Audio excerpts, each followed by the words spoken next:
बटाटा आपल्याकडचा नसताना सुद्धा तो आपल्या डाएटचा इतका प्रत्येक भाजीत बटाटा असतोच. हा, टोमॅटो आपल्याकडचा नसून तो आपल्याकडे प्रत्येक भाजीत म्हणजे प्रत्येक रेसिपीचा भाग असतो. आपल्या जेवणाचा तो भाग आहेच. नमस्कार.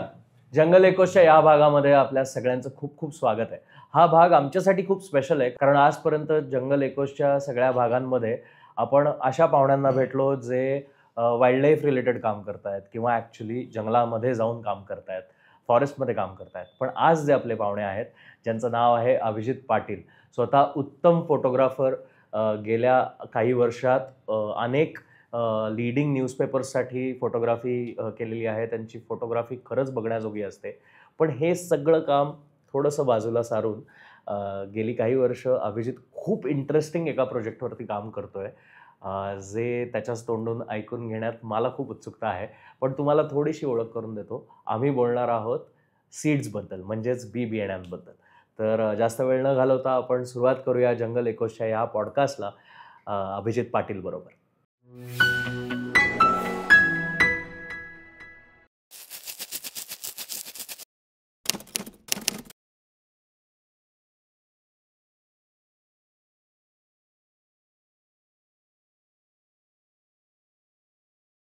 अभिजित, खूप खूप स्वागत आहे जंगल एकोजमध्ये. मला खूप बरं वाटतंय तू आज इथे आलायस, कारण काही दिवसांपूर्वी आपली भेट झाली देवरुखात आणि तुझ्या घरी येऊन मला असं खूप इच्छा होती की आपण लवकरात लवकर पॉडकास्ट करावा, आणि आज तो दिवस आलाय. आणि आपण इतक्या लवकर हे सगळं प्लॅन करण्यामागचं कारण पण तेवढंच इंटरेस्टिंग आहे. पण त्या कारणाकडे जायच्या आधी मला तुला पहिला एक प्रश्न विचारायचा आहे, बिकॉज तू गेली अनेक वर्ष फोटोग्राफी करत होतास.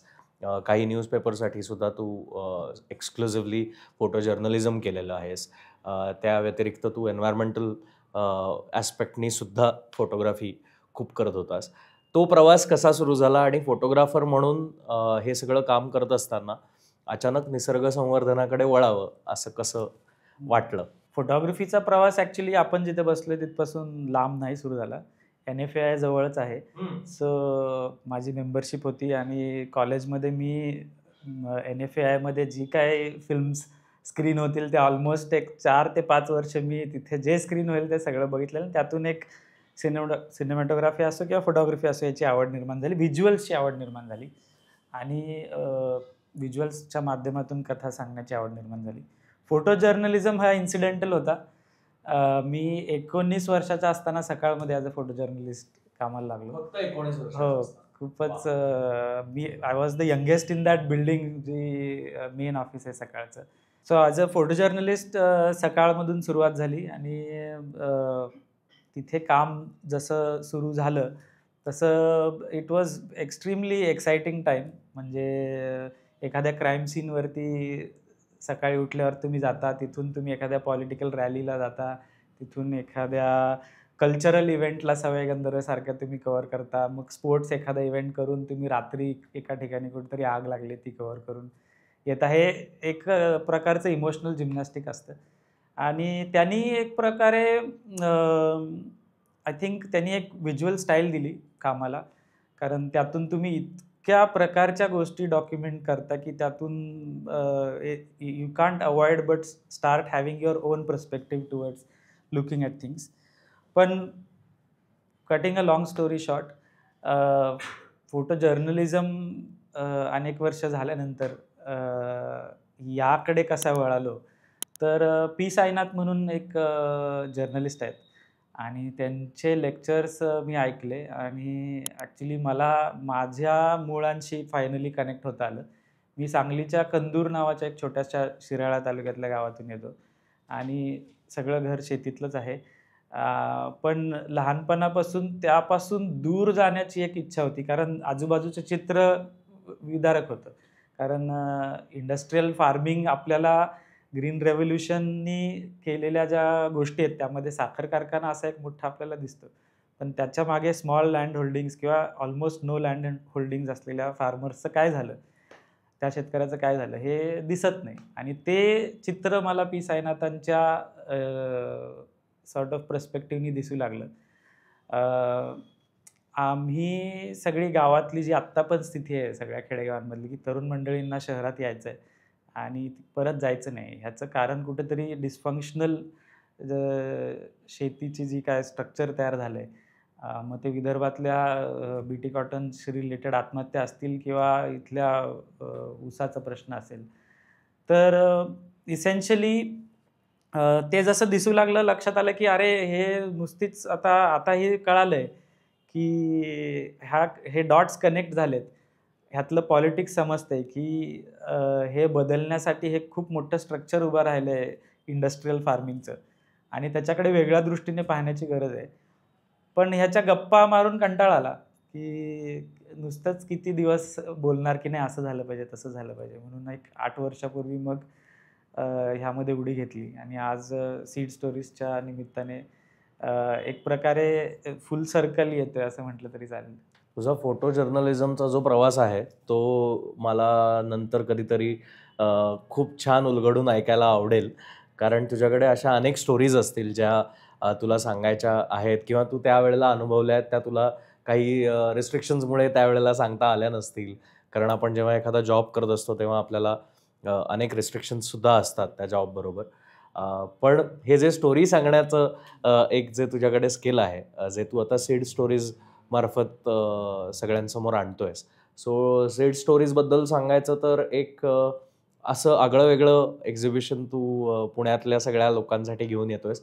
फक्त पुण्यातल्या लोकांसाठीच नाही, तर पुण्याच्या आजूबाजूच्या शहरांमधल्या सुद्धा अनेक लोकांनी ह्या एक्झिबिशनला भेट द्यावी असं मी आवर्जून सांगेन.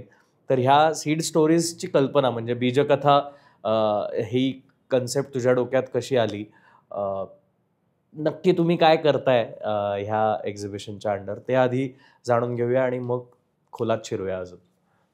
सो सीड स्टोरीज बीजकथा हे एक नरेटिव्ह बिल्डिंग एक्सरसाइज आहे नेटिव्ह सीड डायव्हर्सिटीसाठी, म्हणजे आपण ज्याला देशी बियाणं म्हणतो.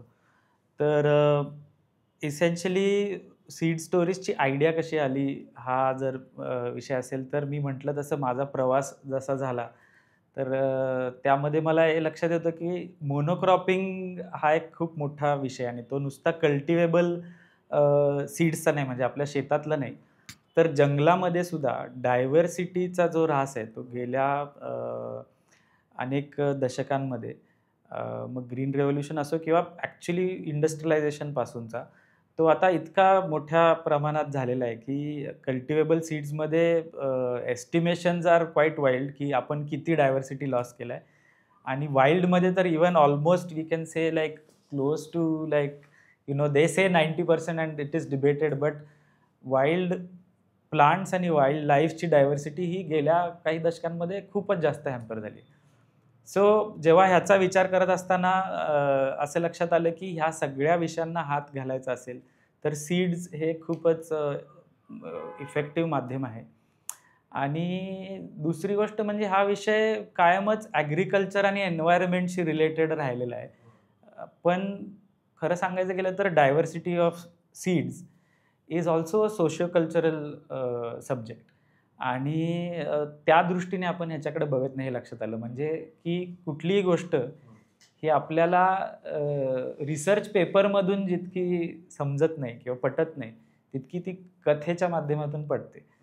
स्पेशली भारतासारख्या देशामध्ये आपण जर उद्या सांगायला गेलो की काय वरई लावा शेतामध्ये कारण तिच्यात ह्या गोष्टी आहेत आणि ह्या न्यूट्रिशनल व्हॅल्यू पोचल्या पाहिजेत, ह्यानी संवर्धन एक एक टप्पा आहे तो आपण गाठू शकतो, एक पॉलिसी लेवलवरती टप्पा गाठू शकतो. पण जर मास कन्सेन्सस म्हणू आपण, त्याच्यासाठी ते आपल्या रिच्युअलशी कसं कनेक्टेड आहे, ते आपल्या कल्चरशी कसं कनेक्टेड आहे, हे डॉट्स आपण जर जोडले नाहीत आणि ही कथा जर आपण मांडू शकलो नाही, जी मधल्या काळात ओरल हिस्ट्रीमधल्या ह्या सर्व जे काही नरेशन्स आहेत त्याच्यामध्ये खूप लॉस झाला, तर तो लॉस सीड स्टोरीजच्या माध्यमातून आम्ही काही आर्टिस्ट एकत्र येऊन ह्या कथा रिक्लेम करणे आणि रिइमॅजिन पण करणे हे करतोय. With collaborating we are collaborating with seed savers from different regions of Maharashtra. आत्ता आम्ही आजूबाजूचा परिसर जो आहे पुण्याचा, मग कळसुबाई असेल किंवा नंदुरबार किंवा पालघर, इकडे सिंधुदुर्ग किंवा रत्नागिरी ह्या जिल्ह्यातून जे सीड सेवर्स आहेत ह्यांच्याबरोबर आर्टिस्ट कोलॅबरेट करत आहेत आणि त्यांनी ते आर्ट पीसेस असे तयार केलेत की ज्याच्यामधून आपण ह्या मोनोक्रॉपिंगच्या नरेटिव्हला चॅलेंज करू. सो सीड स्टोरीजचा नटशेलमधला जर उद्देश सांगायचं गेलं तर कल्टिवेबल किंवा नॉन कल्टिवेबल सीड्सच्या डायव्हर्सिटीसाठी एक नरेटिव्ह बिल्डिंग एक्सरसाइज म्हणू शकतो आपण. ओके. मला ना खूप इंटरेस्टिंग वाटतं हे जे काम तुम्ही सुरू केलं आहे, ते एवढ्यासाठी कारण बरेचदा संवर्धन करायचं, निसर्गाचं संवर्धन करायचं म्हटल्यानंतर काय करायचं तर बाबा झाडं वाचवायची किंवा प्राणी पक्षी जे इंडेंजर्ड आहेत त्यांना जास्त प्रोटेक्शन द्यायचं, किंवा निसर्ग संवर्धन करायचं आहे म्हटल्यानंतर प्लास्टिकचा वापर टाळायचा, आपले जे नॅचरल रिसोर्सेस आहेत ते व्यवस्थित नीट वापरायचे, विचार करून वापरायचे. ह्याच गोष्टी आपल्याला कळतात किंवा ह्याच गोष्टी आपल्यासमोर आणल्या जातात. पण तू जे काम करतोयस किंवा सीड स्टोरीजच्या अंडर राहून हे जे बियाणं संवर्धनाचं जे काम आहे ते सुद्धा इतकं इम्पॉर्टंट आहे आपल्या पुढच्या अनेक जनरेशन्ससाठी, कारण ते कन्झर्वेशनसाठी इनडिरेक्टली जरी सपोर्टिव्ह होत असेल तरी सुद्धा त्याचा इफेक्ट खूप लॉंग टर्म आहे आणि ते करण्याची गरज आज आहे. हे इतकं हे याची जाणीव व्हावी आणि त्याच्याबद्दल काहीतरी ठोस पावलं उचलावीत, हे तुझ्यासारख्या तरुणांना आज जाणवणं आणि तुझ्याबरोबर अनेक तरुण, प्रतीकसुद्धा जंगल एकोसच्या पॉडकास्टवरती येऊन गेला, त्याच्यासुद्धा बोलण्यामध्ये काही व्हरायटीजची नावं अशीच ओघाओघात येऊन गेली. सो हे जे काम तुम्ही सुरू केलं हे इतकं इफेक्टिव्ह आहे की किंवा इतकं गरजेचं आहे की त्याचा लाँग टर्म इफेक्ट खूप मोठा आहे. की आम्ही प्रतीकशी बोलताना हेच बोललो होतो की आत्ता आपण हे काम करतोय ते आपल्यासाठी नाही आहे, कदाचित ते पुढच्या आपण निघून गेलो असू काही वर्षांनी, पण ते पुढच्या येणाऱ्या जनरेशनसाठी आहे. सो हे संवर्धनाचं काम आहे किंवा बियाणं संवर्धन आपल्याला आत्ता केलं पाहिजे. हे तुला जाणवण्याची ती मोमेंट काय होती, ट्रिगर कुठून झाला की बाबा बिया वाचवल्या पाहिजेत किंवा बिया अशी बियाणं वाचवली पाहिजेत जी आता मार्केटमध्ये मिळत सुद्धा नाहीत, किंवा आपल्याकडे परदेशातनं येणाऱ्या अनेक बियाण्यांचा खूप जास्त मारा झालेला आहे, त्यामुळे आपल्याकडे साधे घरात सुद्धा नर्सरीमधनं येणारी झाडं आपल्याला देशी मिळत नाहीत किंवा आपल्या जवळची मिळत नाही, ती कुठून तरी फार परदेशातनं इम्पोर्ट होऊन आली आहेत म्हटल्यानंतर त्याला किंमत जास्त मोजायला तयार असतात लोक, अनफॉर्च्युनेटली. सो हे सगळं तुझं ट्रिगर कसं झालं? मी म्हटलं तसं मगाशी साईनाथांचे लेक्चर्स ऐकत होतो आणि बीटी कॉटनची जी स्टोरी आहे, म्हणजे आपल्या विदर्भाच्या शेतकऱ्यांकडे बीटी कॉटन पोचला आणि त्याच्यानंतरचा आजतागायतचा प्रवास, की हा ज्या जायंट मोन्सॅन्टो आणि बायरसारख्या कंपन्या आहेत यांच्या माध्यमातून आपल्या इकडे काही बियाणं आली, त्या बियाणांबरोबर त्याची फर्टिलायझर्स आले, पेस्टिसाइड्स आले आणि एक चक्र सुरू झालं. त्या चक्रामध्ये तिथला शेतकरी पहिल्या वर्षी पॉलिसी लेवलच्या पुशमुळे तो त्याच्याकडे ओढला गेला आणि नंतर काही पर्याय नाही त्यातून बाहेर पडायला, म्हणून कर्ज घेत घेत घेत ते सेम चक्र फक्त जसं बीटी कॉटनचं आहे तसंच इतरही मोनोक्रॉपिंगचं आहे. म्हणजे जसं की ऊस, म्हणजे ऊस लागवडीचा जर आपण विचार केला की साखर कारखान्यांनी खूप ग्रेट गोष्टी केल्या, की एक प्रकारे एक सर्टन समाजाच्या घटकाला स्थैर्य पण दिलं, पण ॲट द सेम टाईम एक प्रकारे खूप मोठी दरी निर्माण केली की ज्याच्यामध्ये बलाढ्य जे शेतकरी आहेत त्यांच्यासाठी ही पोषक वातावरण तयार झालं. की इंडस्ट्रियल फार्मिंग हे मुळात ज्या देशांकडून आपल्याकडे आलं तिथे खूप मोठी लँड होल्डिंग्स आहेत, म्हणजे हजारो एकर आपण एका वेळेला विमानाने फवारणी करू शकतो अशा लँड होल्डिंग्सबद्दल बोलतोय आपण. इथे लिटरली गुंठ्यांमध्ये तुकडे पडलेली जमिनी हा भारताचा नक्षा आहे, की छोट्या छोट्या छोट्या छोट्या तुकड्यांमध्ये शेती होते, कारण आपला टेरेन ही तसा नाही आहे. वरती जम्मू काश्मीरपर्यंत, पासून केरळपर्यंत प्रत्येक रिजन वेगळा आहे, प्रत्येक रिजनची टोपोग्राफी वेगळी आहे आणि ती फार्मिंगची जशी वेगळी आहे तशी वाईल्ड लाईफची वेगळी आहे. आणि त्या सगळ्याकडे आपण जर जेव्हा एक नॅशनल पॉलिसी म्हणून एक छापाचे गणपती तयार करायचे प्रयत्न करतो तर ते निश्चितच कोलमडणार होतं. तसंच ते आपल्याला दिसायला लागलं जेव्हा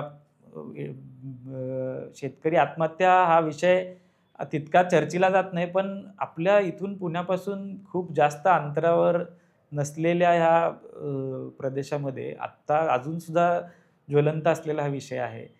आणि संख्या काय अशी 1-2 नाही आहे, म्हणजे हजारोच्या संख्येने वार्षिक जर बघायला गेलं तर हजारोच्या संख्येने आत्महत्या होत आहेत. तर ह्याच्यामागे कुठेतरी एक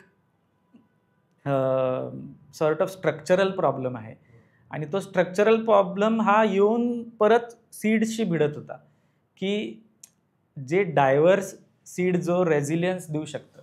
म्हणजे फॉर एक्झाम्पल आता कोकणामध्ये मी जिथे आहे, मी खांबडीचा भात आता लावतो. हा खांबडीचा भात आहे, मी हा आत्ता शेतात लावतोय. मला इथं सांगायला आनंद होईल की सृष्टीज्ञान म्हणून आमच्या इथली एक खूप भन्नाट काम करणारी एक संस्था आहे. म्हणजे जसं प्रतीकची सह्याद्री संकल्प सोसायटी आहे, तसंच त्या क्लस्टर ऑफ ऑर्गनायझेशन्समध्ये सृष्टीज्ञान पण आहे. त्यांच्याकडून मला बियाणं मिळालं आणि तो भात लावायला मी सुरुवात केली. आणि ह्या भाताचा हा लाल भात आहे आणि हा आपल्या कोकणातल्या टेरेनसाठी अत्यंत सुटेबल भात आहे. आणि येणाऱ्या ज्या काळामध्ये जेव्हा क्लायमेटमध्ये सर्व गोष्टी इतक्या अनसर्टन होत आहेत, हजारो वर्ष त्या मातीशी आणि त्या एन्व्हायरमेंटशी जुडलेलं जे बियाणं आहे त्याला ॲडॅप्टेशन स्किल तिथलं जितकं आहे तितकं हे हायब्रिड किंवा GMO सीड्स ज्या आहेत त्या कधीच करू शकणार नाहीत. कारण आता तुला ह्यांची लागवडीची जी पद्धत आहे, आता बाकीचं जे बियाणं आपण लावतो, समजा काय नवीन हायब्रिड बियाणं भाताचं तिथे आपण लावत असतो. बाय द वे इंद्रायणी पण आपल्याला सगळ्यांना वाटतं, पण Indrayani is not native seed. It's आंबेमोहरचा आपण सगळेजण अरे मी खूपच भारी देशी गोष्ट खाते असं वाटतं, पण नावावरती जातो आपण. तर नंतर एक फॅड निर्माण झालं, पण तो एक it's a version of Ambemohar, you can say, and many other varieties, but at the same time it has now again monocropping काय करतं, तिथल्या भागातल्या आता सगळेजण इंद्रायणी खात आहेत, त्या भागातलं जसं खांबडी आहे, अजून काय जावयाची गुंडी म्हणून एक भात आहे वरती पालघरमध्ये. तर ह्या सगळ्या तिथल्या व्हरायटी ज्या आहेत त्यांचा लॉस ह्यामध्ये बघतच नाही आपण, की तो झाला त्याच्यामुळे त्याच्या लागवडीची पद्धतीचं जे नॉलेज होतं की तो कसा लावतात, तो त्या भागाला कसा रेझिलियंट आहे तिथल्या टेरेनसाठी, त्याच्याबरोबर तिथल्या सण उत्सवामध्ये रिच्युअलचा काहीतरी भाग आहे, तो सगळा जो लॉस आहे तो आपण काउंटच नाही करत आहे त्याच्यामध्ये मोनोक्रॉपिंगमध्ये आपल्याला एवढंच दिसतंय की मोठ्या प्रमाणात काहीतरी कल्टिवेशन झालं आणि मोठ्या प्रमाणात स्केलेबल एक मॉडेल तयार करता आलं, but we don't look at the loss in diversity which has happened on a micro level, which is about culture, which is about people, which is about knowledge. तर हे खांबडी लावण्याचा उद्देश असा की माझ्या गावात आता कोणी खांबडी लावत नाही, तो त्या भागातला भात आहे, पण जेव्हा मी लावला तर आजूबाजूचे सगळे शेतकरी यार तुम्ही खांबडी लावताय, पुढच्या वर्षी मला बियाणं द्या. कारण माझ्या दादा लावायचा, पण तो आता माझ्याकडे बियाणं नाही आहे, पण तुम्ही पुढच्या वर्षी तुमचा लावून झाला की मला द्या, मग मी पण लावेन. कारण हा भात खाऊन मला जी लहानपणीची आठवण, जी ताकद म्हणजे इन जनरल आयर्न कंटेंट जास्त आहे, न्यूट्रिशन खाल्ल्यावर फायबरच आहे, हेल्थची डायरेक्ट कनेक्शन आहे, but at the same time लावायला सोपं आहे. जितकं लेबर हा हायब्रिड व्हरायटीचे भात लावायला, म्हणजे पहिली रोपं तयार करा, मग ती परत लागवड करा, पाणी रोखून ठेवा. पण कोकणामध्ये इतका पाऊस पडतो, ते टेरेन इतकं ओबडधोबड आहे, त्यात डायरेक्ट पेरणी होऊ शकते असा हा भात आहे, कमी लेबरमध्ये होऊ शकतो असा हा भात आहे, जास्त न्यूट्रिशनचा भात आहे, पण आपण लावत नाही. कारण इंडस्ट्रियलायझेशनने आपल्याला शिकवली की हे अशा ह्या स्वच्छ पांढरा दिसणारा तांदूळ म्हणजे चांगला तांदूळ. हा आहे. मला आधी एकतर ह्या धक्क्यातनं सावरू देत की इंद्रायणी हा आपल्याकडचा, म्हणजे ही नंतर तयार केलेली व्हरायटी, ही काही आपली देशी व्हरायटी नाही. मला ह्या मुद्द्याकडे यायचंच आहे. नशीब इंद्रायणीचा विषय निघाला. सो मला वाटतं गेल्या 2 वर्षात इंद्रायणीचा ट्रेंड आलाय की सगळ्या रिसॉर्ट्सला, रेस्टॉरंट्सला इंद्रायणी भाताची डिमांड वाढली आहे. घराघरांमध्ये इंद्रायणी भाताबद्दल बोललं जातं. आजकाल कोणीही कुठेही जात असेल की तिकडे इंद्रायणी भात मिळतो का, माझ्यासाठी 5 किलो घेऊन या, 10 किलो घेऊन या, असं बोलणं होतं. ती जी एक इंद्रायणीची त्याचा वास आहे किंवा त्याची चव आहे. बरं, इंद्रायणीमध्ये सुद्धा अनेक व्हरायटीज आहेत ज्या आता हळूहळू लोकांना कळत आहेत. हे जे एक अचानक ट्रेंडिंग इतके वर्ष कोणाला इंद्रायणी माहीत नव्हता, अचानक तो ट्रेंडिंग झाला आणि त्यामुळे आता सगळेजण तो कन्झ्युम करतायत. मी इतके दिवस समजत होतो, आत्ता मला कळलंय की इंद्रायणी तेवढा देशी नाहीये. तर अशा अशा अनेक किती मिसकन्सेप्शन्स आहेत लोकांमध्ये, की ज्या क्लिअर करणं गरजेचं आहे की हे खरं तर नेटिव्ह आहे आणि हे देशी आहे, हे आपल्या मातीतलं आहे, हे आपण कन्झ्युम करणं जास्त गरजेचं आहे, ना की बाहेर येणाऱ्या गोष्टी. जसं आता साखरेबाबतीत अवेअरनेस आहे, अनेक लोकांमुळे, अनेक माध्यमांमुळे साखर कशी घातक ठरते आपल्याला, जी क्रिस्टल क्लिअर साखर आहे. म्हणजे जसं तू आता तांदळाबद्दल बोललास तसं जी पॉलिश्ड साखर आहे ती किती घातक आहे, किती लेवलला त्याच्यात केमिकल्स आहेत, ती तेवढी पांढरी बनवण्यासाठी त्याच्यात किती केमिकल्स टाकली जातात, हे जसं हळूहळू लोकांना कळतंय तसं तसं हळूहळू साखरेचं कन्झम्पशन काही प्रमाणात कमी व्हायला लागलंय असं आपण म्हणूया. पण ते शरीराला घातक आहे म्हणून ही अशा पद्धतीची जी बियाणं आपल्याकडे आली आहेत, ज्याला मार्केटिंग उत्तम पद्धतीने केलं गेलं असं आपण म्हणूया, ज्यामुळे ती आपल्या दैनंदिन जीवनाचा भाग झाली. जसं बटाटा आपल्याकडचा नसताना सुद्धा तो आपल्या डाएटचा इतका, प्रत्येक भाजीत बटाटा असतोच.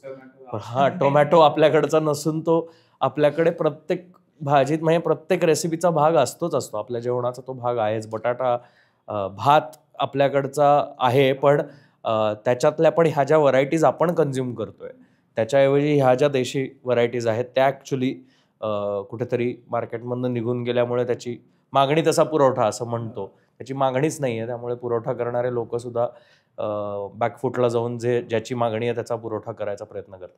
सो अशा कॉमनली सांगता येतील अशा कोणत्या मिसकन्सेप्शन्स आहेत की बाबा हे आपलं नाही आहे, हे आपलं आहे, हे आपण कन्झ्युम केलं पाहिजे, ॲक्च्युली हेल्दी आहे, न्यूट्रिशन व्हॅल्यू आहे, आपल्या जमिनीतलं आहे, आणि हे आपण अवॉइड करता आलं तर अवॉइड करता केलं पाहिजे. असं काय काय मिसकन्सेप्शन्स आहेत.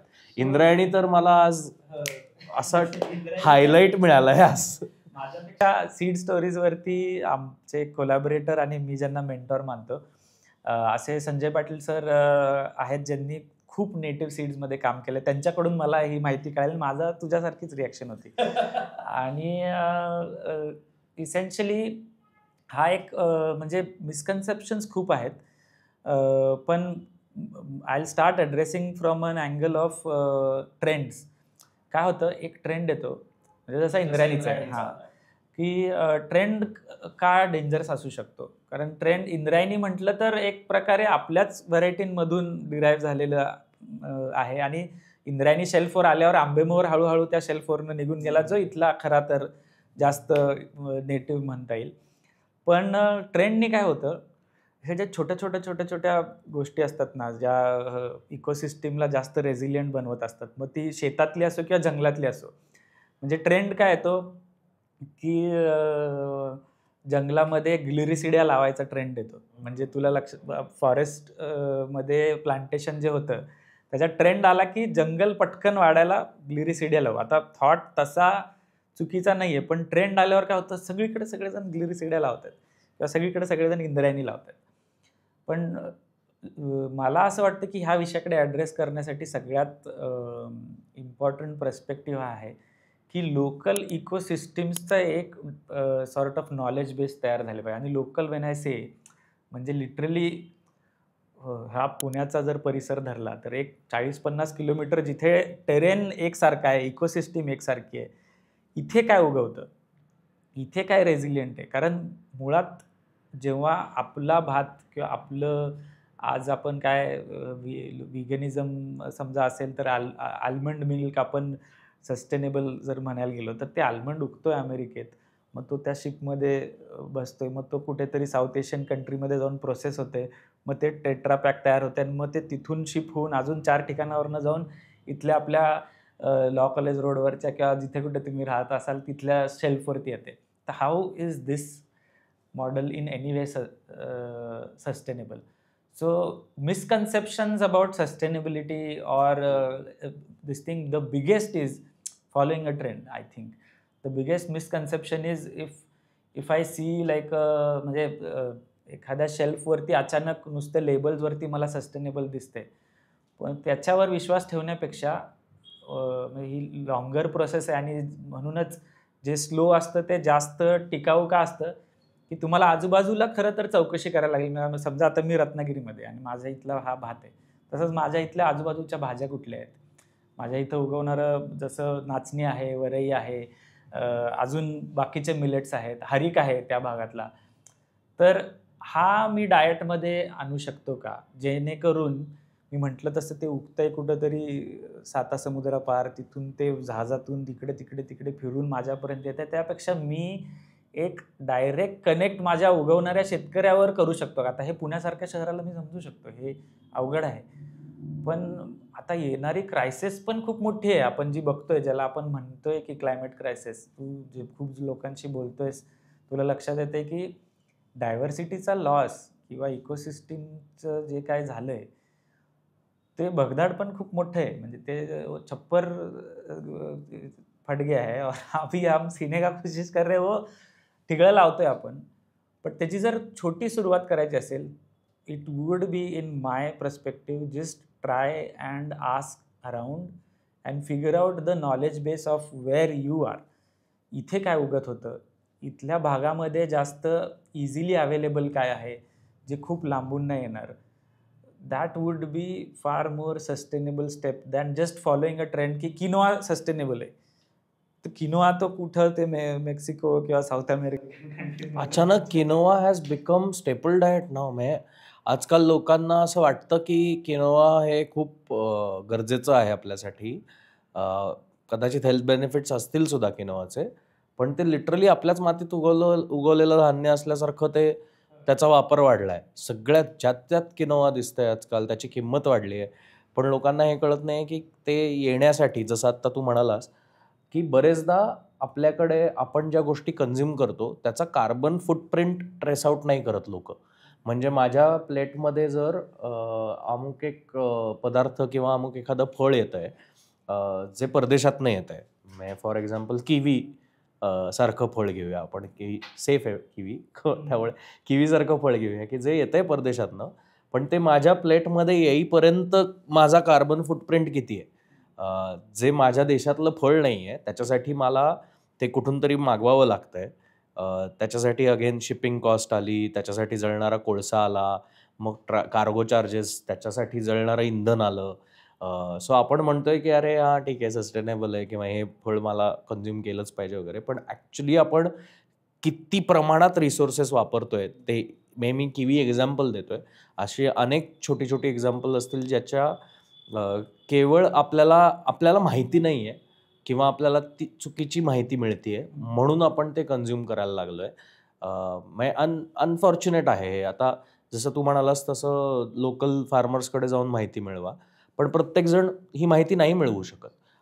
म्हणजे उद्या उठून प्रत्येकाला तेवढा वेळ नाही आहे की बाबा माझ्या एरियात ॲक्च्युली कुठली भाजी पिकते किंवा काय हे. आणि आपल्याकडे अनफॉर्च्युनेटली इम्पोर्टेड ह्या गोष्टीला इतकं महत्त्व आहे.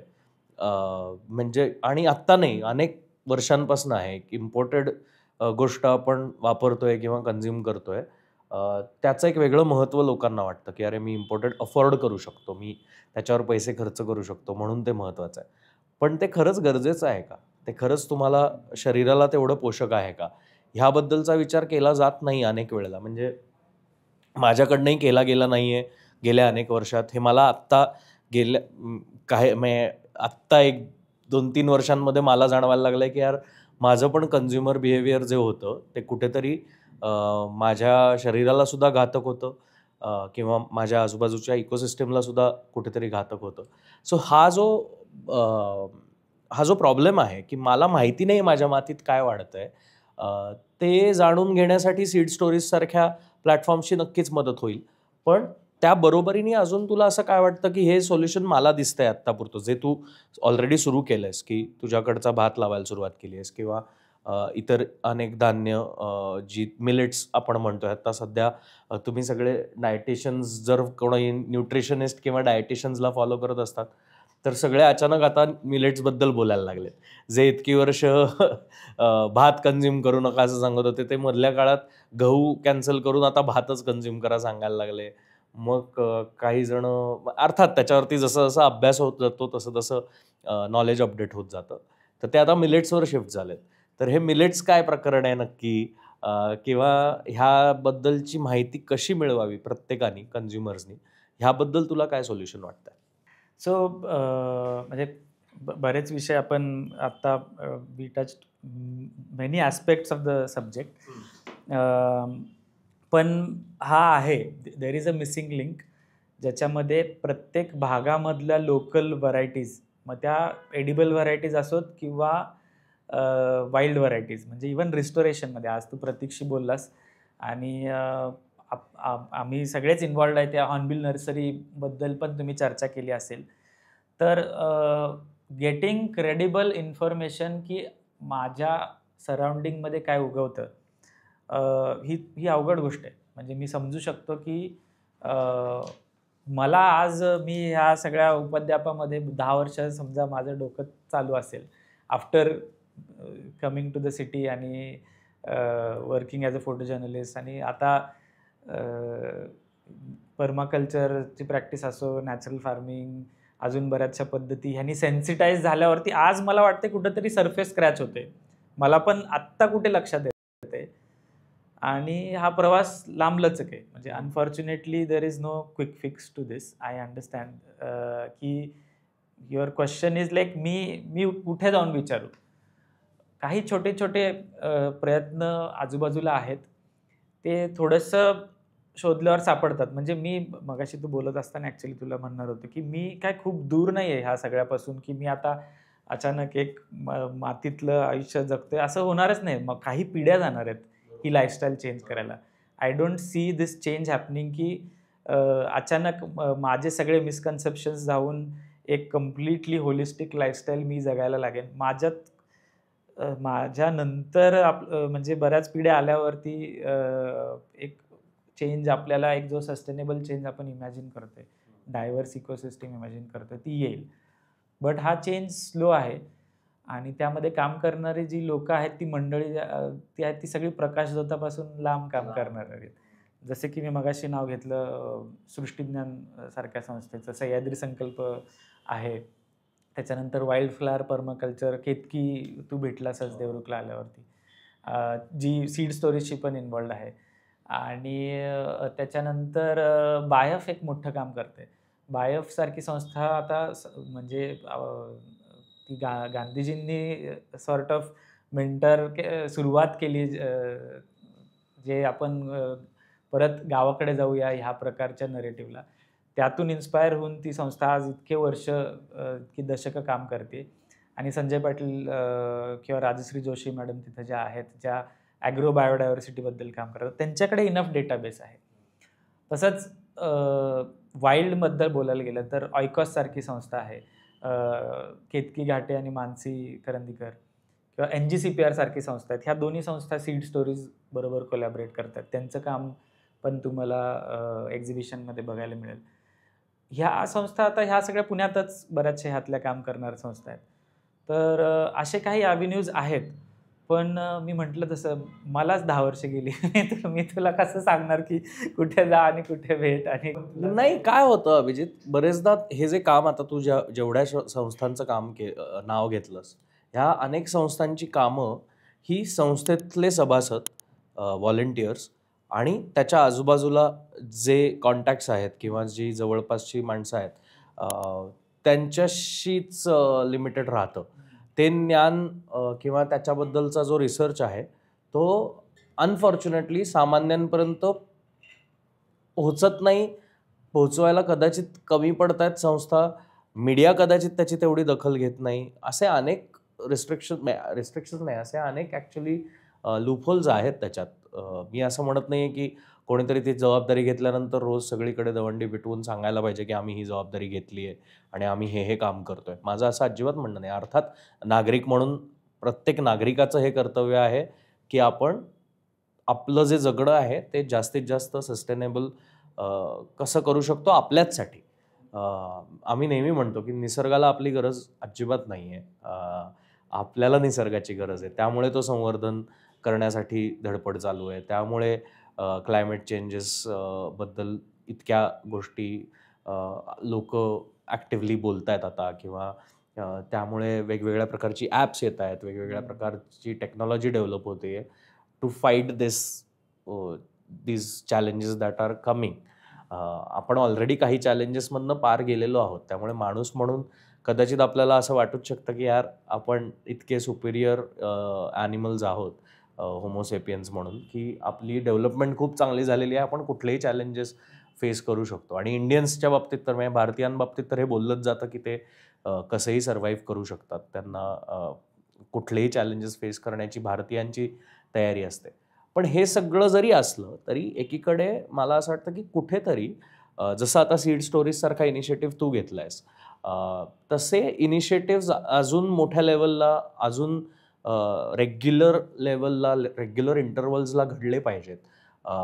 असं तुला नाही वाटत का की हे प्रत्येक दुकानाच्या बाहेर जर काही माहिती अवेलेबल असेल माझ्यासाठी की बाबा हा तांदूळ तुमच्या देशातला तुम्हाला घ्यायचा आहे की नाही तुम्ही ठरवा, पण ही माहिती तरी मला रोज अवेलेबल असू देत एक कन्झ्युमर म्हणून. सो हे जर बाय डिफॉल्ट सुरू झालं की प्रत्येक मॉल्समध्ये, आजकाल सगळ्या मॉल्समध्ये जिथे भाज्या विकल्या जातात किंवा जिथे धान्य विकली जातात तिथे छान मार्केटिंग, छान प्रेझेंटेशन सगळं असतं, पण ते अशाच प्रोडक्ट्स असतं जे त्यांना विकायचे आहेत, जे नेटिव्ह प्रोडक्ट्स आहेत, जे देशी प्रोडक्ट्स आहेत, ज्यांना जे कन्झ्युम करायला कार्बन फुटप्रिंट पण कमी आहे, कष्ट पण कमी आहेत आणि जे हेल्दीसुद्धा आहेत, न्यूट्रिशन व्हॅल्यूसुद्धा त्याच्यात आहेत.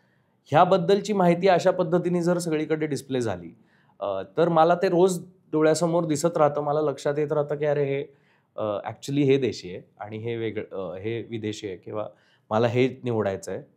चॉईस अगेन प्रत्येक कन्झ्युमरचं आहे, काय निवडायचं हे आपण कोणालाच फोर्स नाही करू शकत. पण अशा पद्धतीचे इनिशिएटिव्ह होऊ शकतात का?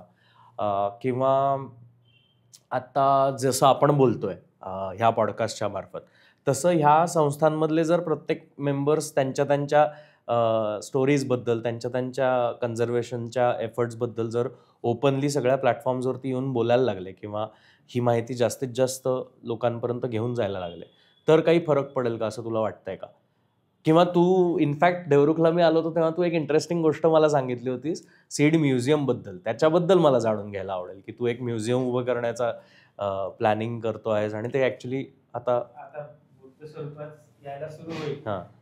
म्हणजे जसं हा सीड स्टोरीज जो प्रोजेक्ट आहे त्याच्यामध्ये गोयथे इन्स्टिट्यूट, मॅक्स मुलर भवननी आम्हाला इसेन्शियली एक प्रकारे सपोर्ट केला आणि हे कामाला गती मिळाली म्हणू शकतो आपण. तसं पुढच्या टप्प्यामध्ये आम्ही एक सीड म्युझियम क्रिएट करायचा असा जो आहे, ज्याच्यामध्ये ह्या सर्व संस्थासुद्धा सामील होतील. इसेन्शियली म्हणजे तू बरेच प्रश्न विचारलेस आणि काय इनिशिएटिव्ह असू शकतात भविष्यामध्ये आणि कसे नरेटिव्स क्रिएट होऊ शकतात. सीड स्टोरीज म्युझियम हे इमॅजिन करण्याचं रिझन म्हणजे अगेन की हे नरेटिव्ह जे आहे डायव्हर्सिटीचं, त्याला सो कॉल्ड आपण लाईक इट स्टेज, म्हणजे आम्ही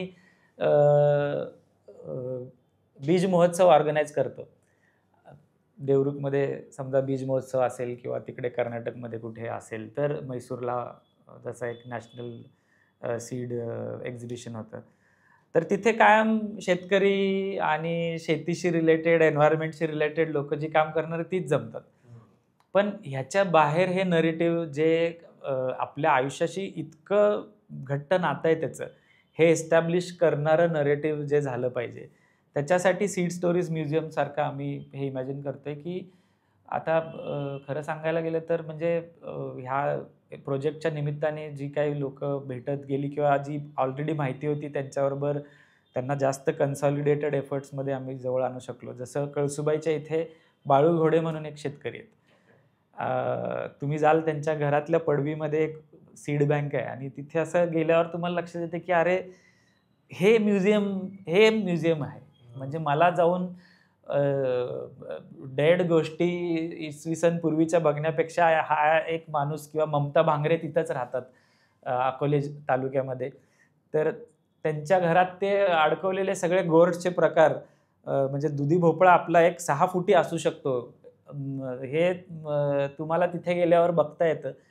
आणि अशा सगळ्या गोष्टी जेव्हा तुम्ही बघता तेव्हा लक्षात येते की अरे Y is this story not sort of told, आणि ती जर सांगितली जाते तर ती फक्त रिसर्च पेपरमधून सांगितली जात असेल तर ती बरोबर पोचत नाहीये. तिची तिची कथा बनली पाहिजे, जसं राहीबाईंची कथा बनली. राहीबाईंची कथा ऐकायला मिळाल्यामुळे आज आपल्याला माहिती आहे की एक सीड मदर आहेत आणि त्या तिथल्या देशी बियाणांची संवर्धन करायचा प्रयत्न करतायत, आणि त्याला एक सॉर्ट ऑफ ग्लॅमर मिळालं, आणि ते ह्या कथांना गरजेचं आहे. म्हणजे नंदुरबारमध्ये ते भामरे दाम्पत्य काम करते, ब्राह्मणे दाम्पत्य काम करते. त्याच्यानंतर पालघर जिल्ह्यामध्ये म्हणशील तर मावंजी पवार म्हणून एक भन्नाट कथा आहे.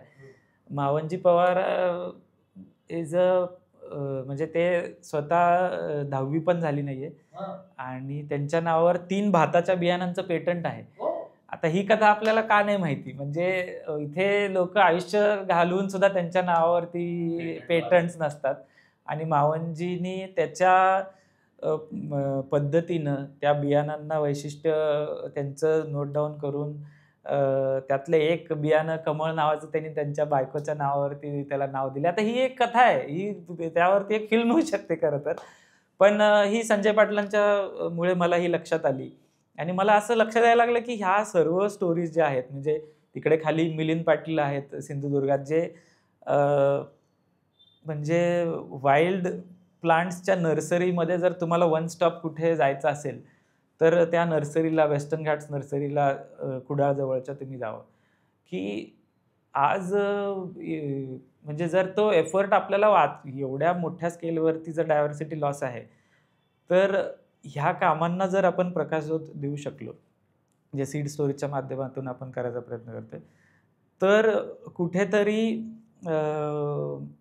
मला असं लक्षात आलं की लेजिटिमायझेशनचं काम आर्ट करू शकतं.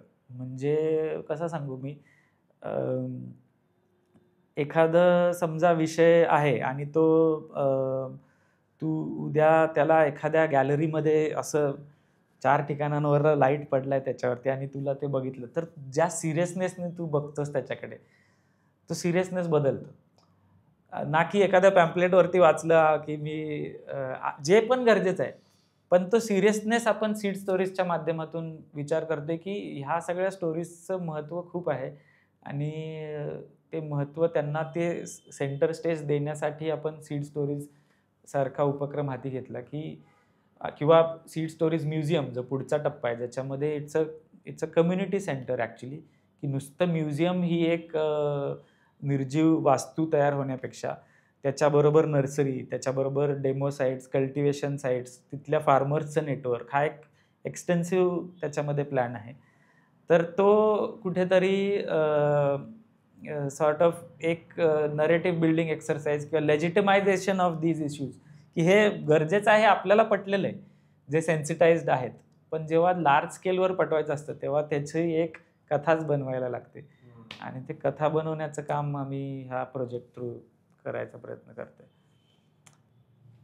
मला नेहमी हा प्रश्न पडतो, म्हणजे मी माझी छोटीशी शेतजमीन जिथे आहे तिथे काही प्लांटेशन करायचं झालं तर तिथे काय लावायचं, हा नेहमी प्रश्न पडतो. कारण तिथले जे लोकल फार्मर्स आहेत ते वर्षानुवर्ष जे पीक घेतात तर तेच सजेस्ट करतात की आम्ही हे पीक घेऊन देतो तुम्हाला. मग ते ऑब्व्हियसली आपण जेव्हा अशा ठिकाणी जाऊन शेतजमीन घेतो तेव्हा मग त्यातला थोडासा शेअर त्यांना दिला जातो, आणि मग आपण थोडासा ठेवतो, अशा पद्धतीने की तुमची जमीन आहे, आम्ही ती विकत घेतली असली तरी तुमचा त्याच्यातनं मोबदला आम्हाला मारायचा नाही आहे, ह्या भावनेतनं त्यांच्याशी ते शेअरिंग होतं. पण आत्ता हे सगळं कॉन्व्हर्सेशन ऐकल्यानंतर आणि तुझ्याकडनं ह्या सगळ्या गोष्टी कळाल्यानंतर मला तुला हे विचारायचं आहे की हे जे लोकल फार्मर्स आहेत ह्यांच्यापर्यंत सुद्धा ही इन्फॉर्मेशन पोचती आहे का, की तुम्हाला देशी बियाणं घेण्याचं महत्त्व तुमच्या जमिनीसाठी सुद्धा काय आहे, मार्केट व्हॅल्यू सुद्धा तुम्ही स्वतःहून त्याची क्रिएट करू शकणार आहात की नाही, आणि जर ती पोचवायची असेल त्यांच्यापर्यंत तर आपण काय करू शकतो? खूपच म्हणजे खूपच कळीचा मुद्दा आहे आणि अवघड प्रश्न आहे तो. कारण हा कसं आहे, हा अप्रोच असाही घेऊन चालणार नाही की आता मी रिसर्च केला आहे आणि आम्हाला कळालं आहे, आता आम्ही हे ज्ञान घेऊन खेडेगावात जाणार आहे आणि तिथे सगळ्यांना आपण एनलाइटनमेंट येणार आहे, त्यांच्या आयुष्यामध्ये बदल.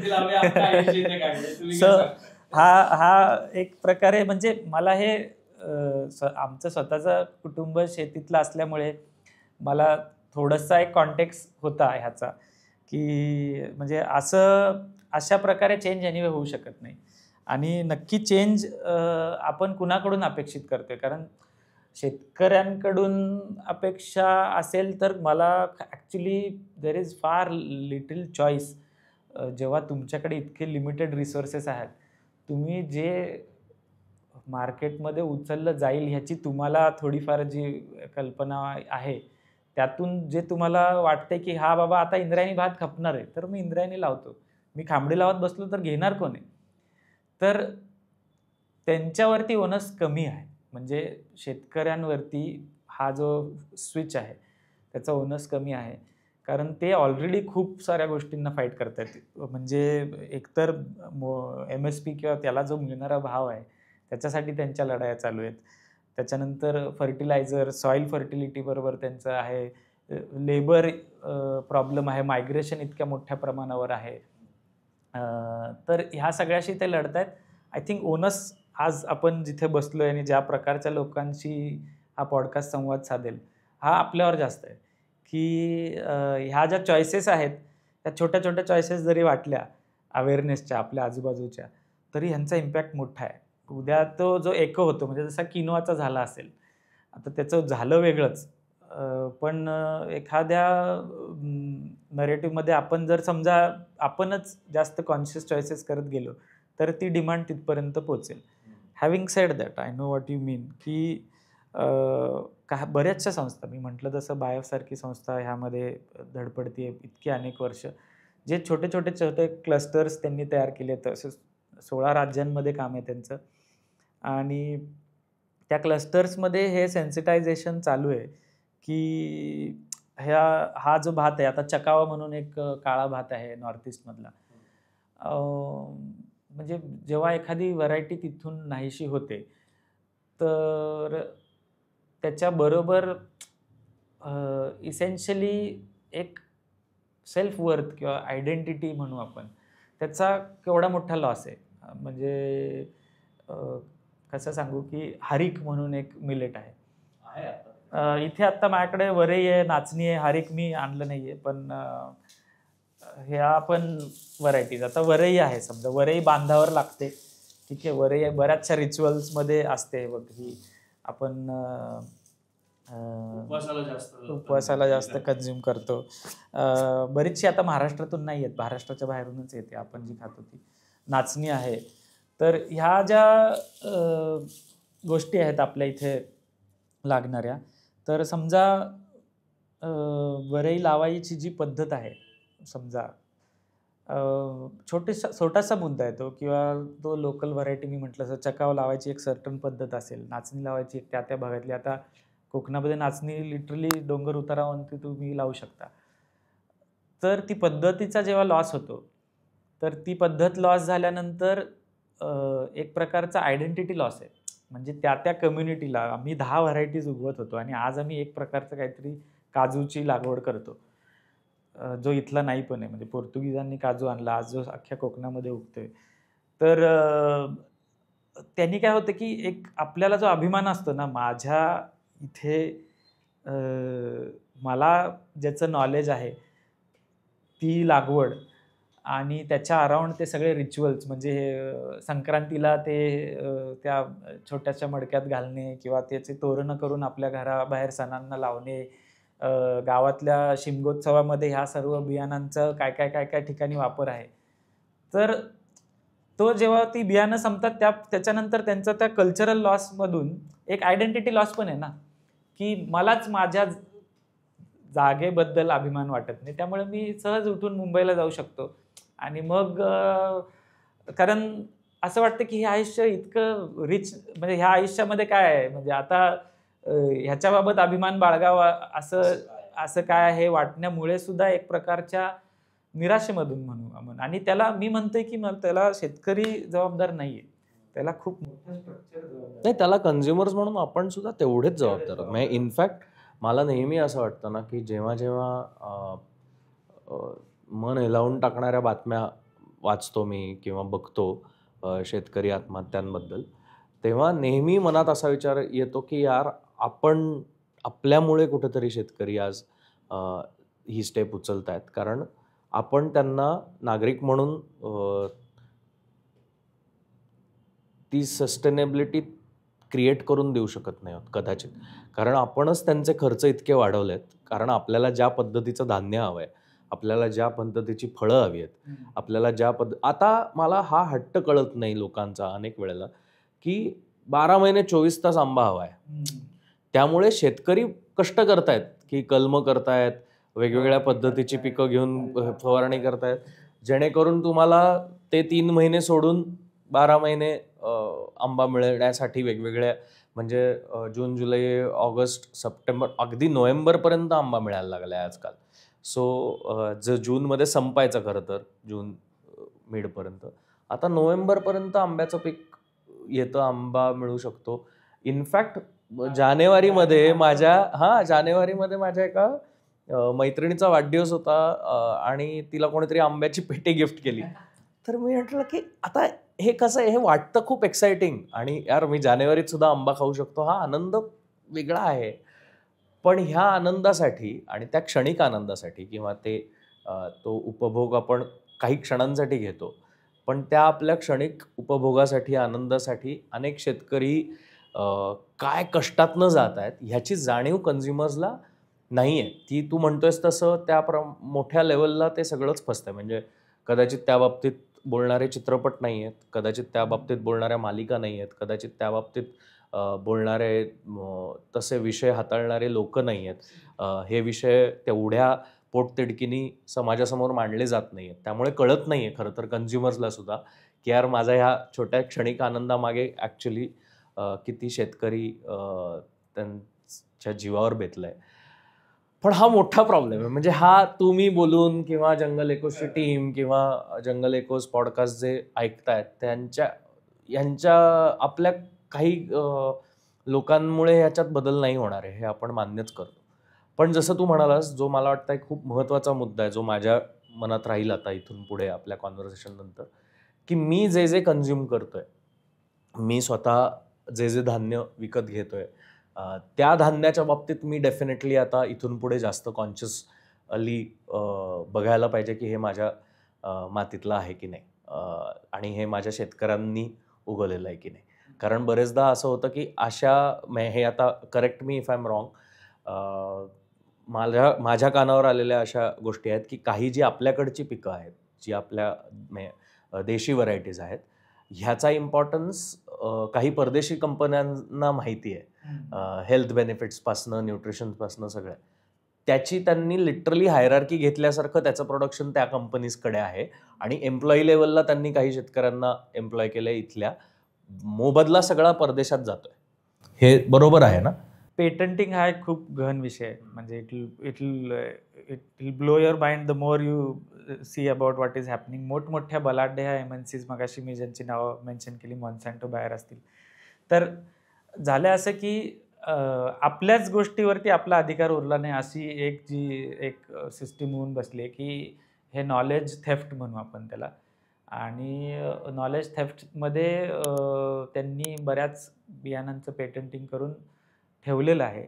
ते इव्हेंच्युअली कसं वापरतील, काही देशांमध्ये त्यांनी ऑलरेडी त्याचा वापर, जसं मेक्सिकोमध्ये कॉर्नसाठी किंवा म्हणजे बऱ्याच ठिकाणी, म्हणजे यांनी सोयाबीनपासून सगळ्याच बियाणांमध्ये जेव्हा तुम्ही त्यांचं बियाणं घेता, एकतर ह्या मोठ्या कंपन्यांकडून बियाणं घेतल्यावरती ते एक सायकल नंतर तुम्हाला परत विकत घ्यायला लागतं, कारण त्याच्या सीड्स पोटंट नसण्याची काळजी लॅबमध्ये घेतली जाते.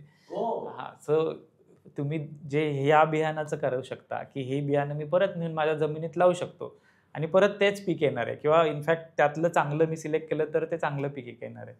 पण हे GMO सीड्सचं नाही होत. Most of the time they are designed in some way की तुम्ही त्याची लागवड 2-3 वेळेला केली की ते इव्हेंच्युअली त्याची पोटन्सी संपणार आहे आणि ते बी परत रुजणार नाही तुम्ही जमिनीत टाकलं तर. तर तुम्ही परत त्यांचं बियाणं विकत घ्यावं.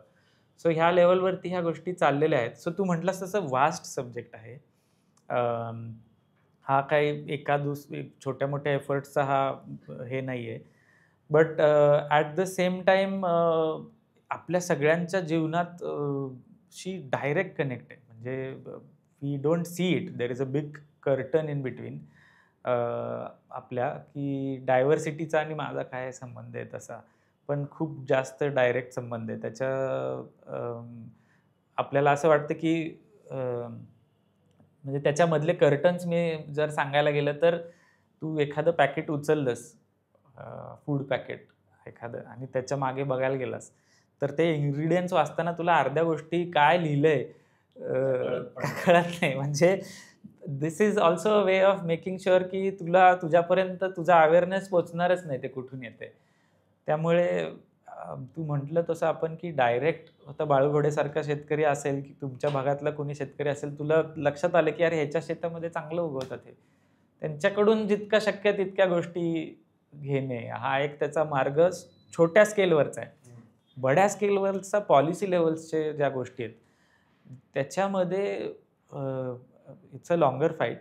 आणि म्हणजे सीड स्टोरीज, बीज कथा आम्ही करताना आम्हाला असं काय वाटलं, की आम्ही करत होतो देवरुखमध्ये बीजोत्सव आपण केला, आणि आम्हाला अजूनसुद्धा असं वाटतं, की माझं मन जास्त, मला आनंद ते करताना येतोच. म्हणजे नो डाऊट मला काहीच शंका नाही आहे त्याच्यामध्ये, की तिथे सगळ्या शेतकऱ्यांबरोबर तो विषय चर्चा करताना आणि आपले प्रॉब्लेम्स डिस्कस करताना ज्याला जास्त मला घरी असल्यासारखं वाटतं. पण हा पण गरजेचा विषय काय आहे, की ह्याचं नरेटिव्ह क्रिएट जर आपण करू शकलो, इनफ एको करू शकलो, तुम्ही जसं ह्या पॉडकास्ट थ्रू करताय, तर तू म्हटलास तसं फिल्ममध्ये का नाही आहे ह्याच्याबद्दल ॲनेक्डोट्सच नाही आहेत. शेतकरी एक साचा ठरलेला आहे आपल्या शेतकरीचा, तो कसा बोलतो, कसा चालतो ह्याचा. पण तो काय लावतोय? तो वर्षाचे जे काय 8 महिने शेतात आहे, त्याच्यामध्ये ती बियाणांशी त्याच्या काय अडचणी आहेत? खताबरोबर त्याचं काय, जमिनीबरोबरचं आत्ता त्याचं नातं कसं आहे? त्याचं जंगलाबरोबरचं नातं आता कसं चेंज झालंय? इतक्या जंगलाच्या जवळ राहतो तो. हे सगळं मेनस्ट्रीम नरेटिव्हमध्ये नाही येते. आपल्या गाण्यांमध्ये नाही येते. आपल्या कॉमिक्समध्ये नाही येते. तर हा एक गॅप जाणवत होता, आणि त्याच्यामध्ये मला हे आर्टिस्ट जेव्हा आम्ही सगळे एकत्र काम करत होतो, तेव्हा लक्षात आलं, ह्यावर गाणी पाहिजेत यार. सगळ्यांना म्हणता येतील अशी गाणी पाहिजेत.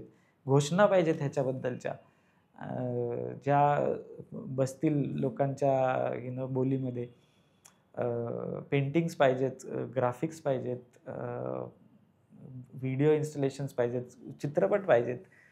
तर कुठे जाऊन हे नरेटिव्ह बिल्डिंग होईल, आणि पॉलिसी घेणाऱ्या लोकांना पण वाटेल ना, की कुठेतरी ओके ह्याच्याबद्दल काहीतरी लोकांमध्येच भावना आहे.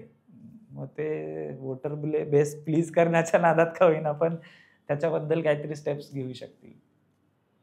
हे फार डीप जाणारं कॉन्व्हर्सेशन आहे असं मला आत्ता लक्षात येते. पण मला हेही माहिती आहे की आज आपल्याला थोडीशी वेळेची अडचण आहे. पण अभिजित, लवकरच ह्याच विषयाला धरून, म्हणजे सीड स्टोरीज आणि सीड म्युझियम, ह्या दोन्ही विषयांना धरून जे इतर पण शेतीबद्दलचे विषय आहेत जे आत्ता आपल्या बोलण्यात आले, ते ॲड्रेस करायला तू पुन्हा एकदा जंगल एकोसवरती यावंस आणि आपण एक मोठा इन डिटेल पॉडकास्ट करावास अशी माझी खूप इच्छा आहे. पण जाण्याआधी आत्ता अजून तुला काही मुद्दे बोलावेसे वाटत असतील तर ते प्लीज बोल. आय एम शुअर ते प्रेक्षकांना ऐकायला आवडेल. काही नावं नाही घेतली तर मला म्हणजे मी झोप नाही लागणार. एकतर म्हणजे मी नावं डायरेक्ट सगळी घेतो. केतकी फाटक, रेणू जामगावकर, प्रणव पवार, ही सायली कुलकर्णी, आत्ता ही आमची एक छोटी टीम आहे. प्रतीक आहे अर्थातच त्याच्यामध्ये, सृष्टीज्ञानचे प्रशांत शिंदे आणि संगीता खरात, ह्या आमच्या कुणाल आनेराव, हे सगळे फील्डवरची लोकं आहेत. हे काय एकट्या दुकट्याचं काम नाही. मी आज नुसता रिप्रेझेंटेटिव्ह म्हणून आलो आहे. नायकवडे सर आहेत आमचे तिथे देवरुखमध्ये. तर ह्यांच्याशिवाय हे सगळं शक्य नाही. ह्याच्या पुढेही अशी भरपूर नावं मी मिस करणार आहे, आणि तू देवरुखला आल्यावरती मला परत आठवेल आणि मी त्यांची नावं घेईन. पण as you sed, journey is long, but I think सगळ्यात महत्त्वाची गोष्ट अशी आहे की तुम्ही पण हे त्यासाठीच करता असं मला वाटतं, की हे करताना मजा येते, आणि त्यामुळे it's not like a individual burden. जे कन्झर्वेशनमध्ये मला वाटतं की खूप डिप्रेसिंग वातावरण होऊ शकतं. अरे, ही स्पीशीज आता संपणार आहे आणि काय कसं वाचवणार ह्याला वगैरे. So it's not a individual burden.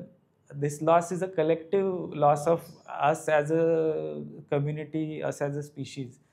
So I think हे आवडतं म्हणून आम्ही करतोय, हे आवडतं म्हणून तुम्ही करताय आणि म्हणूनच आपण करत राहिलो तर जास्त इफेक्टिव्ह ते पोहोचेल असं मला. हा प्रयत्न ॲक्च्युली आम्ही जो करायचा प्रयत्न करतोय तो एवढा आमच्या जवळचा एवढ्यासाठी आहे कारण आम्ही सगळेच जण इथे जंगल इकोची जी सगळी टीम आहे, म्हणजे ऋषभ आहे, हिमांशू आहे, श्रीहरी आहे, अद्वैत आहे, सृष्टी आहे, अ, सौर स्वरूप आहे. सो अनेक जी टीममधली सगळी जी मंडळी आहेत ते सगळे जंगलाशी कनेक्टेड आहेत. म्हणजे मोस्टली वाईल्ड लाईफ फोटोग्राफर्स आहेत. जंगलांमध्ये सारखं येणं जाणं आहे. पण त्या सगळ्यांना जंगलात फिरताना फक्त वाघाव्यतिरिक्तही इतर जंगल ॲप्रिशिएट करण्याची एक नजर आहे आणि जंगलात होणारे बदल ते पण नोटीस करतायत आणि त्याच प्रयत्नांमधनं आम्ही हे करतोय की आपण जंगल जंगल म्हणतोय, आपण संवर्धन म्हणतोय, वाचवायला पाहिजे, गोष्टी संपत चालल्यात असं आपण म्हणतोय, पण नक्की काय केलं पाहिजे बाबा हे कोणीच बोलत नाही किंवा हे सांगणारे कोणीच येत नाहीत किंवा हे हे कॉन्व्हर्सेशन्स फक्त काही काही लिमिटेड कंपनीपुरते राहतात. तर ते न होता ह्या अशा चर्चा ज्यांना यूट्यूब हे प्लॅटफॉर्म म्हणून माहिती आहे, ज्यांना जंगल इकोज हा पॉडकास्ट म्हणून माहिती आहे किंवा आजकाल पॉडकास्ट बघणारे, ऐकणारे अनेक प्रेक्षक वर्ग तयार होऊ लागलेत. तर त्यांना त्यांना कळणाऱ्या भाषेत ह्याबद्दल जास्त माहिती मिळावी हा आमचा प्रयत्न आहे, जेणेकरून ह्यातनं सुद्धा काही जण ह्या ॲक्टिव्हिटीजमध्ये जॉईन होतील.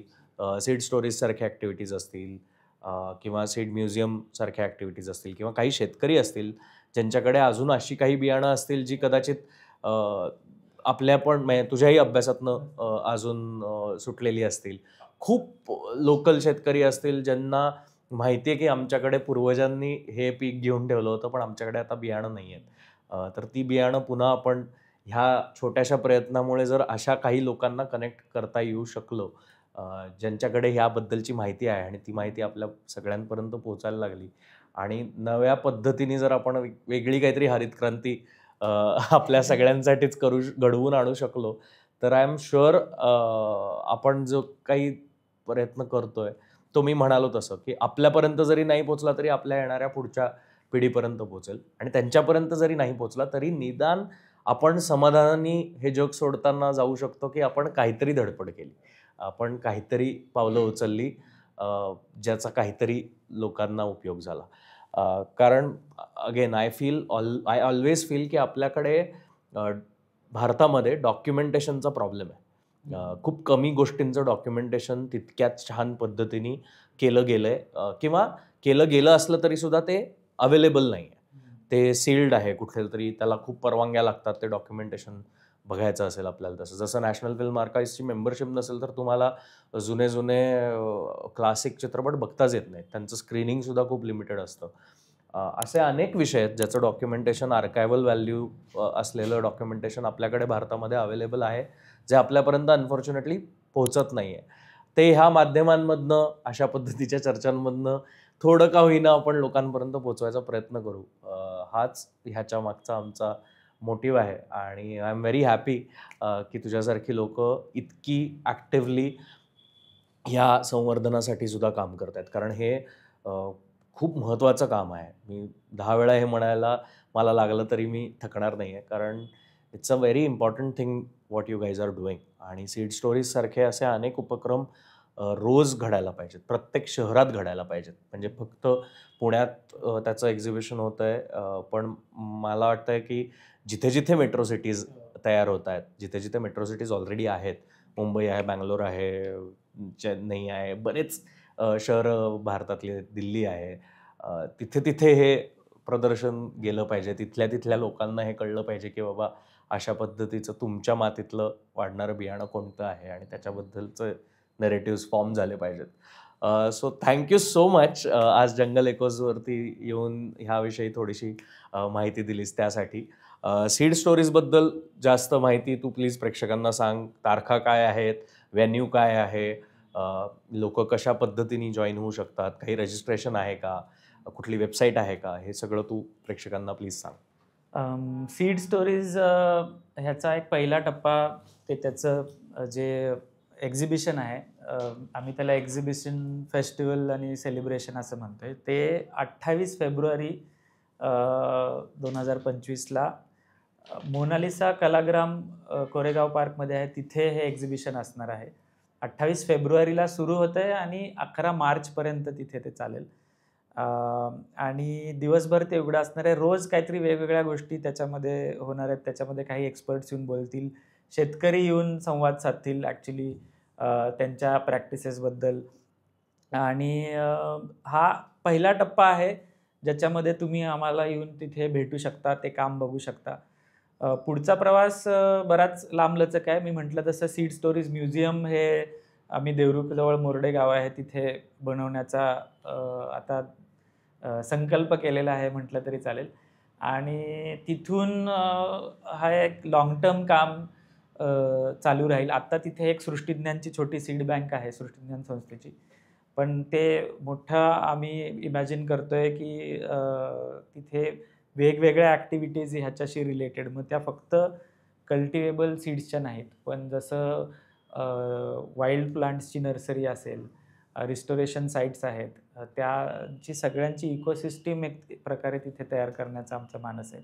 सो त्याच्याशीही तुम्ही भविष्यात जोडले जाऊ शकता.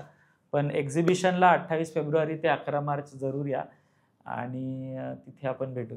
येस, सो 28 फेब्रुवारी 2025 ते 11 मार्च 2025 मोनालिसा कलाग्राम कोरेगाव पार्क इकडे पुण्यामध्ये हे एक्झिबिशन आहे. मी आवर्जून सगळ्या प्रेक्षकांना सांगेन की फक्त पुण्याचे नाही, पण पुण्याच्या बाहेरनं सुद्धा तुम्ही येणार असाल, कारण बरेच दिवस आहे एक्झिबिशन. सो इतक्या दिवसांमध्ये एखादा दिवस तुम्हाला नक्कीच काढता येऊ शकतो. आणि गोयथे इन्स्टिट्यूट मॅक्स मिलर भवनच्या वेबसाईटवरती ह्यातली कोणतीही तुम्हाला माहिती लागली तर ती अवेलेबल आहे. म्हणजे शेड्यूलपासून ते सॉर्ट ऑफ भविष्यातल्या प्लॅन्सपर्यंत कोण बघता येणार आहे, काय बोलणार आहेत, तर ती माहिती गोयथे इन्स्टिट्यूटच्या वेबसाईटवरती मिळू शकते. ओके. आणि जर कोणाला तुला डायरेक्ट अप्रोच करायचं असेल सीड स्टोरीज च्या अंतर्गत जे काम चालू आहे त्यासाठी, सो इंस्टाग्रामवर माझं हँडल आहे बिढार, BIDHAAR, आणि सीड स्टोरीज लायब्ररी नावानं आमचं इंस्टाग्रामचं पेज आहे. जस्ट सुरू केलं आहे. खूप इंस्टाग्राम सॅव्ही मी नसलो तरी तिथे तुम्ही डायरेक्ट अप्रोच होऊ शकता, पण तिथून मग पुढे आपण कॉन्व्हर्सेशन नेऊ शकतो. Yes, thank you so much Abhijit. तू आज जंगल एकोसच्या या पॉडकास्टवर आलास तर नेचर वॉक चॅरिटेबल ट्रस्ट हे सुद्धा मला खूप मदत करत असतात. त्यांच्यातर्फे हे पुस्तक. Thank you so much. आणि आमचे गिफ्टिंग पार्टनर्स आहेत महुवा स्टोअर्स. त्यांनी तुझ्यासाठी एक टी शर्ट पाठवलाय. त्यांची इच्छा आहे की तो तू टी शर्ट ओपन करून स्वतःही बघ आणि प्रेक्षकांना. अरे क्या बात आहे, क्या बात आहे, क्या बात आहे. ह्या रोल मध्ये मी असतो बऱ्याच वेळेला. त्याच रोल गेल्या काही थोडं कमी राहिलंय, पण असायला आवडतं मला. येस, कॅमेरा घेऊन सुद्धा. सो महुवा स्टोअर अशा पद्धतीची वेगवेगळी डिझाईन्स आम्हाला गेस्ट स्पेसिफिक डिझाईन्स पाठवत असतात, कारण त्यांची खूप डिझाईन्स आहेत आणि ते गिफ्टिंग पार्टनर्स म्हणून जंगल एकोजला जॉईंट आहेत. थँक्यू सो मच बोलवल्याबद्दल. आणि जसं आज आपण खूप कल्टिवेबल सीड्सची भरपूर चर्चा केली, तसं देवरुखमध्ये आता आपण वाईल्ड सीड्स दुसरं व्हर्जन त्याचं जे आहे ते बघायला नक्कीच भेटू. इनफॅक्ट आपण पुन्हा एकदा इथेच भेटायचा प्रयत्न करू, जिथे आपण ह्यातले जे डीप मुद्दे आहेत त्यांना हात घालायचा प्रयत्न नक्की करू. Thank you so much Abhijit. Thank you. Jungle Echoes. जंगलातल्या अनेक गोष्टींबद्दल आपल्याला इधर खूप माहिती असते किंवा खूप कमी माहिती असते, पण जी लोक ह्या जंगलांमध्ये वारंवार जात असतात, ह्या जंगलांमधल्या वेगवेगळ्या एलिमेंट्सवरती अभ्यास करत असतात, रिसर्च करत असतात, PhD करत असतात, ह्या जंगलांमधल्या जंगली प्राण्यांबरोबर आपलं अख्खं आयुष्य घालवतात, अशा माणसांशी गप्पा मारून आम्ही या जंगलाची खरी ओळख तुम्हा सर्वांसोबत शेअर करतो. जंगल एकोसचे हे भाग तुम्हाला जर आवडत असतील तर प्लीज लाईक करा, शेअर करा, सबस्क्राईब कराच. आणि ही जंगलाबद्दलची आणि संवर्धनाबद्दलची जी काही माहिती आम्ही तुमच्यापर्यंत पोहोचवतोय ती इतरही नागरिकांपर्यंत तितक्याच प्रेमाने पोहोचवा.